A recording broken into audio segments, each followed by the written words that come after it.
Keith, did your new Shadow Assistant Treasurer Luke Howarth bell the cat on your plans for stage 3 tax cuts by keeping them as they are? Or no, keeping as they were, I should say, although keeping that lower end as they are. Is this something that you'd support? I just want to congratulate Luke Howarth on his elevation to that position, and indeed all of the others who were promoted in the minor reshuffle yesterday.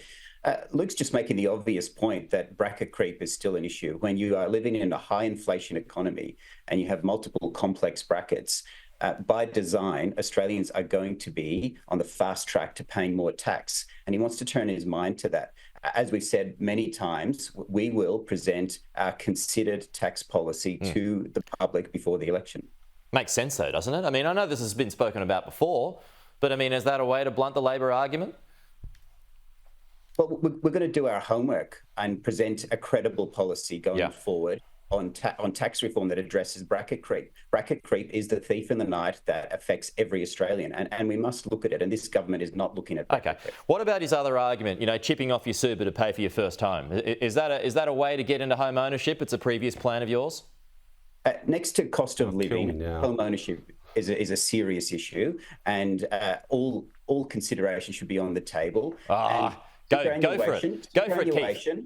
Superannuation belongs to the people and it belongs to them. So if there's choice about where they put it and it helps young people get a home of their own, that's a very good idea. I certainly think that should be part of the mix. Why not? Why not be open to that, Julian? I mean, people's super is, at the end of the day, their money. And if it helps them get a first home, why not use that? Let's be clear. I mean, that policy, Super for Housing, would win a gold medal for policy stupidity. You don't make housing more affordable by making it more expensive, and that's exactly what this policy would do. That's why the previous Liberal government, term after term, when some idiot backbencher floated it, would say, no, it's a dumb idea. You may as well, for a young person turning up at an auction, you may as well just suck their retirement savings out and put it in the pocket of the guy selling the house. It would push up the cost of housing. I mean, it's a double whammy, isn't it? Making housing more expensive and advantaging the people who already own property and trashing the retirement savings of low and middle income earners. I mean, you can't be clearer. But look... 10 seconds. Wrap it up, Julian.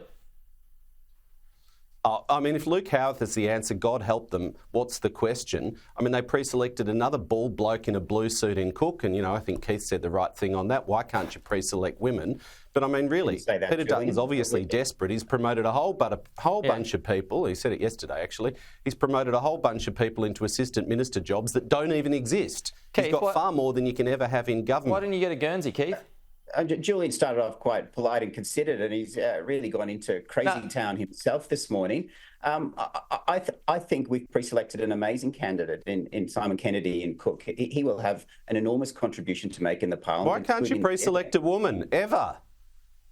We are pre-selecting women in the party, and we certainly have here in Victoria. We have in Higgins, we have in Monash, we have women leading in Kooyong. We're certainly pulling our weight here, and we're doing it in a democratic way. You went backwards at the last election. We're doing that work, Julian. Hey, Keith, why didn't you get a Guernsey yesterday with the promotion? I am in a very marginal seat, and I take being the representative for Menzies very seriously. Sending a message to the boss here, you're going to put your hand up for the next one.